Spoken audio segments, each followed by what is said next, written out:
Hello and welcome to Krishi Jagran.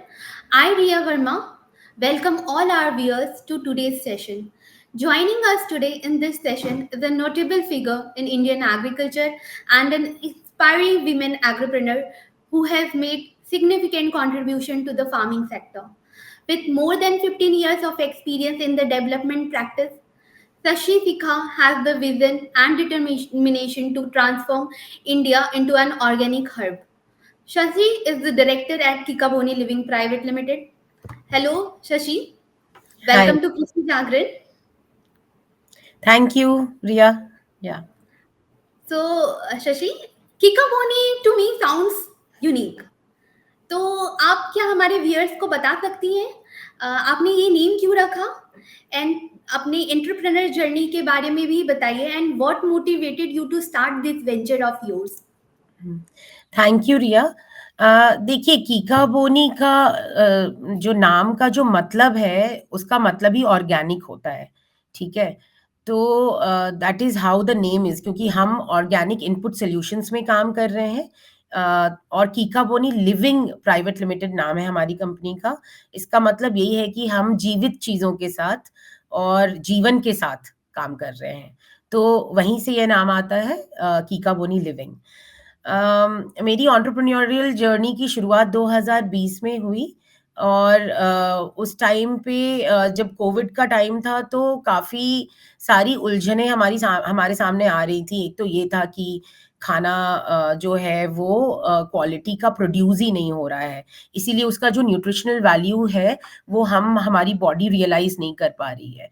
Excessive pesticide के usage की वजह से हमारे बॉडीज में काफ़ी रेसिड्यूज हैं, जिसका जो अफेक्ट है वो over a period of time 20 years 30 years down our lives हमें महसूस होता है। You see the ways in which chronic diseases have increased. Heart attack है, डायबिटीज है, इसके अलावा कोलेस्ट्रॉल इश्यूज हैं, फिर कैंसर है। ये सारे लाइफस्टाइल डिजीजेस हैं, और इसका डायरेक्टली लेना देना इस बात से है कि हम क्या खा रहे हैं, और जो हम खा रहे हैं वो कैसे उग रही है, और इसको उगाने के तरीके कैसे हैं।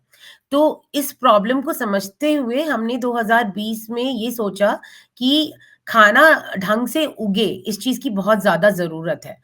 तो खाना ढंग से उगेगा कैसे? जब ढंग की चीज़ें मिलेंगी खाना को उगाने के लिए। तो ऑर्गेनिक फार्मिंग का जो सबसे मेजर चैलेंज अभी भी है और रहा है, वो ये है कि जो इनपुट्स चाहिए ऑर्गेनिक फार्मिंग को करने के लिए, जो बायो फर्टिलाइज़र्स चाहिए, जो बायो पेस्टिसाइड्स चाहिए, प्लस जो टेक्निकल नो हाउ चाहिए करने के लिए, वो ईज़िली अवेलेबल ही नहीं है। मान लीजिए अगर अवेलेबल है भी, तो वो एक्सेसिबल नहीं है फार्मर्स के लिए। They can't go to their खाद बीज भंडार and ask for a bio fertilizer and they will get a bio fertilizer. ऐसा नहीं है। तीसरा, लोगों को पता ही नहीं है कि ये कोई दूसरा तरीका भी है, जिसमें यूरिया का कुछ ऑल्टरनेटिव है जैविक, या डीएपी का कुछ ऑल्टरनेटिव है जैविक, जिससे कि हम खेती कर सकते हैं। इसके अलावा एक और प्रॉब्लम है कि मान लीजिए आपने कर भी ली ऑर्गेनिक खेती, ठीक है, तो उसके बाद जो आपका प्रोड्यूस निकला है वो आप कहाँ बेचेंगे? कोई ऑर्गेनिक मंडी नहीं है। आपको वही रेट में बेचना पड़ेगा, उसी भीड़ में बेचना पड़ेगा। तो ना तो कस्टमर को श्योरिटी हो सकती है कि हमको क्या मिल रहा है, ना तो फार्मर को श्योरिटी है कि अगर हम कुछ अलग तरीके से उगा रहे हैं तो उसका मेरे को या तो बेटर प्राइस मिलेगा, या तो बेटर मार्केट मिलेगा। तो ये सारे प्रॉब्लम्स को समझते हुए हमने सोचा कि ऑर्गेनिक फार्मिंग और सस्टेनेबल फार्मिंग में जो इनपुट्स वाला जो पार्ट है, उस पे हमें काम करने की ज़रूरत है। तो उस कॉन्टेक्स्ट में ही हमने शुरू किया वर्मी कंपोस्ट प्रोडक्शन से। हमने फरीदाबाद से काम शुरू किया। अभी हमारा जो कंपनी है वो फरीदाबाद में काम करते हैं हम लोग। हम फरीदाबाद के 4 से 5 डिस्ट्रिक्ट्स में एक्सटेंसिवली काम कर रहे हैं, और 3 तरीके से हम काम कर रहे हैं। पहला तरीका ये है कि हम मैन्युफैक्चर करते हैं बायो फर्टिलाइज़र का, जिसमें वर्मी कंपोस्ट एक कैटेगरी है। इसके अलावा फिश मील है, ऑर्गेनिक डीएपी है, प्लस नीम खली है। ये सारी ही जो इनपुट्स हैं वो अल्टरनेटिव है टू केमिकल फर्टिलाइजर्स, जो कि ऑर्गेनिक फार्मिंग में यूज होती है।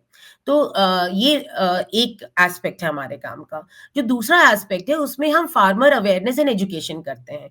तो हम यहाँ पर फरीदाबाद के 4 विलेजेस में एक्सटेंसिवली विमेन फार्मर्स के साथ काम कर रहे हैं और उनको हैंड होल्ड और सपोर्ट कर रहे हैं ऑर्गेनिक वेजिटेबल कल्टीवेशन में, right from soil testing to the market linkage. तो ये हमारा दूसरा विंग है काम करने का। तीसरा जो हम मेजर वर्क कर रहे हैं वो इंस्टीट्यूशंस के साथ काम कर रहे हैं जो ऑर्गेनिक वेस्ट जनरेट करती हैं पर डे बेसिस पे।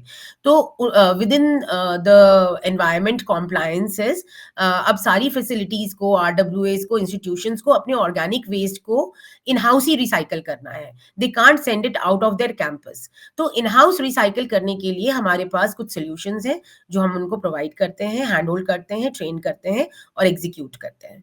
एंड फाइनली हमारा अर्बन गार्डनिंग प्रोजेक्ट भी है जिसको हम माली मालिन सर्विसेज कहते हैं। उसमें हम ऑर्गेनिक गार्डनिंग को प्रमोट करते हैं amongst our urban consumers. So these are some of the ways in which कीकाबोनी is working. Okay ma'am, so आपने बताया दैट कि आप इंस्टीट्यूट के साथ भी मिलके काम करती हैं, तो व्हाट आर द इंस्टीट्यूट जिनके साथ आप मतलब कोलैबोरेट करती हैं and when I said institutions, तो ओके जो ये ऑर्गेनिक वेस्ट कंपोस्टिंग मशीन्स हम इंस्टॉल करते हैं इंस्टीट्यूशंस में, तो ये इंस्टीट्यूशंस म्यूनिसिपैलिटीज हैं, हॉस्पिटल्स हैं, जो आपके होटल्स हैं।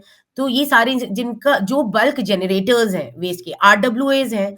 तो आरडब्ल्यूए के अंदर ही जहाँ पे वेस्ट सेग्रीगेट हो रहा है, नोएडा के कुछ पार्ट्स में हो रहा है, वहाँ पे विद इन द आरडब्ल्यूए जो सेग्रीगेटेड ऑर्गेनिक वेस्ट है उसको हम कंपोस्ट करते हैं ऑर्गेनिक वेस्ट कंपोस्टिंग मशीन के द्वारा। सिमिलरली होटल्स में, हॉस्पिटल्स में, मंडियों में और म्यूनिसिपैलिटीज में जहाँ ऑर्गेनिक वेस्ट का सेग्रीगेशन है वहाँ पे हम इस चीज को इम्प्लीमेंट करते हैं। ओके मैम, तो जैसा कि हम सब जानते हैं दैट कि जब भी हम एग्रीकल्चर का नेम लेते हैं तो हमारे दिमाग में सिर्फ मेल फिगर आता है। So as a women, what are the challenges have you faced while you have chosen this path? Thank you, this is an important question. आप सही कह रहे हैं, जब भी हम फार्मर का नाम लेते हैं तो भी एक पुरुष हाथ में कुल्हाड़ी लेके या हाथ में कुदाल लेके ये इमेजिनेशन में है। और जब हम एग्री बिजनेस की बात करते हैं तो भी एक पुरुष की आकृति हमारे दिमाग में आती है। लेकिन बहुत कुछ बदल रहा है, बहुत इंटरेस्टिंगली दोनों ही चीजें बदल रही हैं। एक तो ये है कि फार्मिंग जो काम है उसमें विमेन का बहुत मेजर रोल है, ये आज हम सब जानते हैं, ठीक है। चाहे वो रोपाई हो या निराई हो या गुड़ाई हो, ये सब एक्सक्लूसिवली विमेन करती हैं। मेन आपको निराई गुड़ाई के लिए कभी मिलेंगे नहीं, even if you pay them more, ठीक है।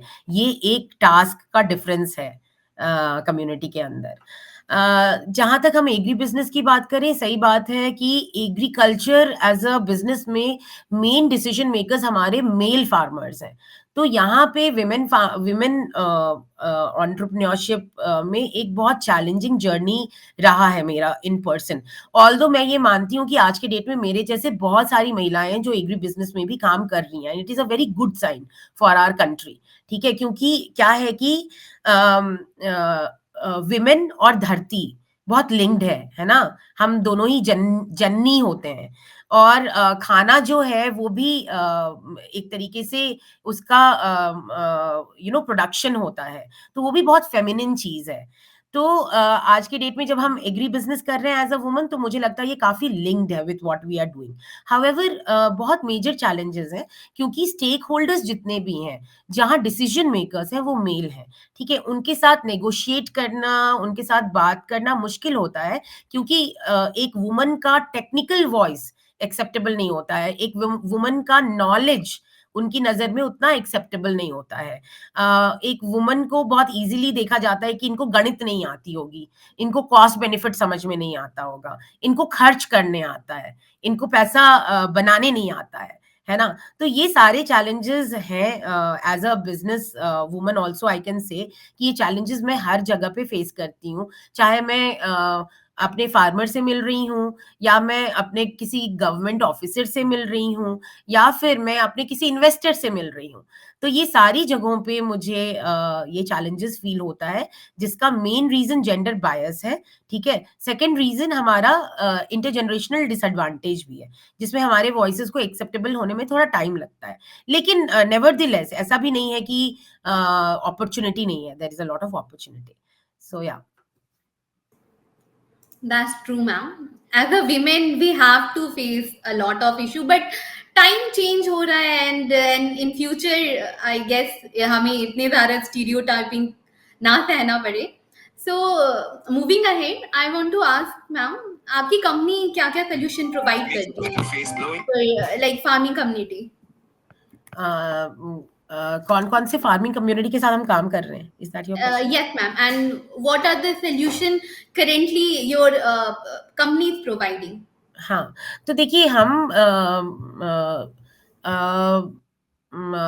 3-4 तरीके के फार्मिंग कम्युनिटी के साथ काम कर रहे हैं। सबसे पहला तो हमारा रेगुलर फार्मर बेस है, जो अनाज उगाते हैं या सब्जी उगाते हैं, रेगुलरली जो खेती करते हैं।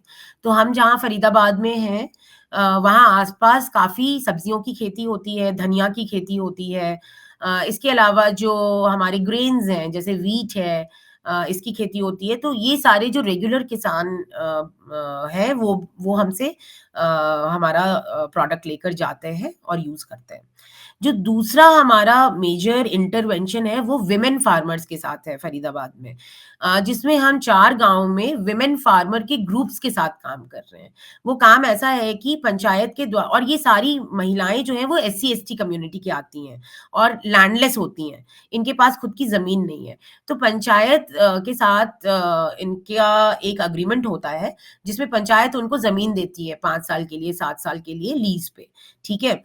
वो लीज़ जो है वो एक मिनिमल लीज़ होता है, जो महिला समूह है उनको भरना पड़ता है, ठीक है। और जितना टेक्निकल इंटरवेंशन है वो हम करते हैं, चाहे वो ट्रेनिंग हो या फील्ड इंटरवेंशन हो। ऐसे करके हम एक पायलट क्रिएट करते हैं। प्लस जब सब्जियों की हार्वेस्ट होती है, तो उसको हम मार्केट से लिंक करके वो सब्जियाँ बेचने में भी हेल्प करते हैं, ताकि इनकम जनरेट हो दीदियों का। तो इस तरीके से हम ये दूसरे फार्मर कम्युनिटी के साथ काम करते हैं। तीसरा, क्योंकि हम दिल्ली NCR में हैं, तो यहाँ पे बहुत सारे फार्म हाउसेज़ हैं, तो उनके साथ भी हमारा काफ़ी रेगुलर वर्क चलता है, जिनको बल्क में अपने और यहाँ पे आँवले के ऑर्चर्ड्स हैं, गुआवा के ऑर्चर्ड्स हैं, तो इन ऑर्चर्ड्स में हमारा जो प्रोडक्ट है वो यूज़ होता है। So these are the large farming communities in which we are working. It's really happy to hear that ma'am कि आपकी कंपनीज आप लोग मिलके विमेन के लिए काफी वर्क कर रही हैं. So I want to ask. I also want to tell you कि Yes, ma'am. मेरी टीम में जो है वो सबसे ज़्यादा विमेन वर्कर्स ही हैं। एंड यहाँ पे एक प्रैक्टिस है जिसमें विमेन को वेजेस कम दिए जाते हैं, पुरुषों को वेज ज़्यादा दिया जाता है। बट एट कीका बोनी इधर मेल और फीमेल सबका वेजेस सेम है, सेम मिनिमम वेजेस जो हम देते हैं। So we keep gender very much in focus while we are working. Although business के लिए ये बहुत सारे decisions बहुत कॉस्टली पड़ते हैं, क्योंकि आप कोई भी चीज़ों ये जो मॉरल चीज़ों को इम्प्लीमेंट करते हैं, तो it comes at a cost, right? However, we are a startup. We face financial challenges all the time. However, very very intentionally हम इस gender parity को अपने पूरे काम के फोकस में रखते हैं। That's really good initiative, ma'am. Like gender of equality is very important even on the pay scale. Ma'am, मुझे ये जानना है कि currently आपकी कंपनी रेवेन्यू कैसे जनरेट करती है, and what are the streams for like you are having for revenue generation? Yes, Yeah. So as I told you, we have 4 solutions that we are offering. ठीक है, तो हमारा जो revenue stream है वो भी 4 है। जो पहला रेवेन्यू स्ट्रीम है वो हमारा प्रोडक्ट सेल से है, ठीक है। और प्रोडक्ट में जैसे मैंने बताया आपको कि वर्मी कंपोस्ट है, ऑर्गेनिक डीएपी है, फिश मील है, नीम खली है, बायोपेस्टिसाइड्स है, ठीक है। तो ये एक मेजर स्ट्रीम है जिसके थ्रू हमारा रेवेन्यू आता है। जो दूसरा स्ट्रीम है वो हमारा कंसल्टेंसी एंड टेक्निकल एडवाइजरी है, जिसमें हम सीएसआर प्रोजेक्ट्स को, इसके अलावा जो हमारे फार्मर कम्युनिटीज होते हैं जैसे एफपीओज हैं उनको, विलेज ऑर्गेनाइजेशंस हैं उनको हम टेक्निकल एडवाइजरी और टेक्निकल इंटरवेंशंस प्रोवाइड करते हैं। एडवाइजरी मतलब सिर्फ एडवाइस नहीं, बट इंटरवेंशन मतलब करके दिखाना कि लैंड कैसे प्रिपेयर करना है ऑर्गेनिक तरीके से, मल्चिंग कैसे होनी है, सीड्स कैसे लगने हैं, इरिगेशन कैसे ऑप्टिमाइज करना है, एप्लीकेशन ऑफ बायो फर्टिलाइजर क्या होगा, मेकिंग ऑफ बायो फर्टिलाइजर कैसे होगा सेल्फ सस्टेनेबल बनाने के लिए उस फार्म को।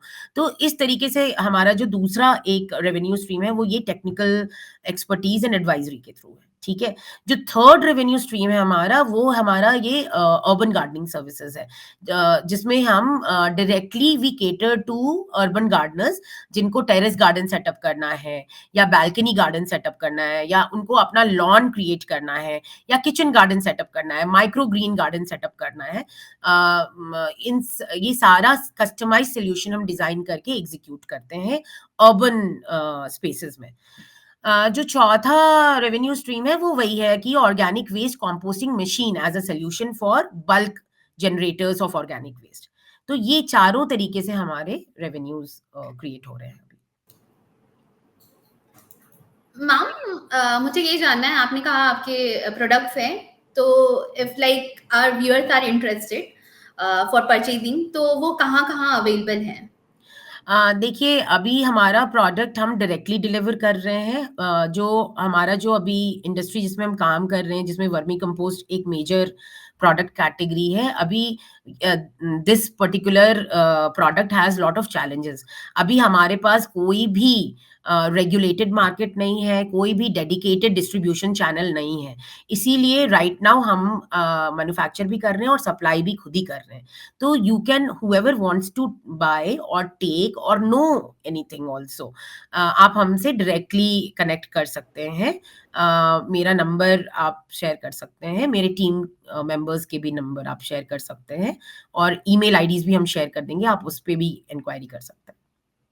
So Sika, my last question to you: what advice would you give to the aspiring agripreneur, especially the women who wants to choose this path? Okay, so देखिए advice यही है, आप कोई भी काम करें, मतलब मैं एग्री बिजनेस आप करें, एग्रीकल्चर करें, आप कुछ भी काम करें, everything has its own challenges, right. Agri business में मल्टीपल चैलेंजेस हैं। एग्री बिजनेस ऐसा बिजनेस नहीं है जिसमें हम सुपर नॉर्मल प्रॉफिट्स करते हैं। एक सस्टेनेबल बिजनेस हम क्रिएट करने की जरूर कोशिश करते हैं at a smaller level. Until and unless आप एक हाई वॉल्यूम पे ऑपरेट करेंगे तो agri business is a very very lucrative business, ठीक है। लेकिन अगर हम एक स्मॉल स्केल पे करते हैं तो उसके अपने चैलेंजेस होते हैं। तो जिसको भी ये बिजनेस शुरू करना है, मेरा एडवाइस यही है कि do not follow too many YouTube videos that claim कि आप लखपति करोड़पति बनेंगे। आप बिजनेस प्रपोजल को अच्छे से समझिए, आप मार्केट को अच्छे से समझिए और उसके बाद ही इसमें वेंचर आउट करिए, ठीक है। क्योंकि आपको पेशेंस चाहिए। ये काम ऐसा नहीं है कि आप 6 महीने में, 1 साल में इसको सुपर प्रॉफिटेबल बना लोगे, ठीक है। It requires time, it requires patience, it requires dedicated work to be done, ठीक है। और एक पूरा बिजनेस साइकिल आपको इन्वेस्ट करना ही पड़ेगा if you really want to sustain it. तो मेरा यही एडवाइस है यूथ को कि आप प्लीज चूज करिए एग्री बिजनेस, बिकॉज बहुत रिक्वायरमेंट है ये बताने का, दिखाने का लोगों को कि एग्रीकल्चर प्रॉफिटेबल है और हो सकती है अगर तरीके से की जाए तो। हाउएवर टाइम, पेशेंस के साथ इसमें वेंचर आउट करिए। सही कहा ma'am. Your journey has been really inspiring, and we really wish you a great success ahead. Thank you, Shashi, joining us with us today. Thank you once again. Thank you, Ria. Thank you.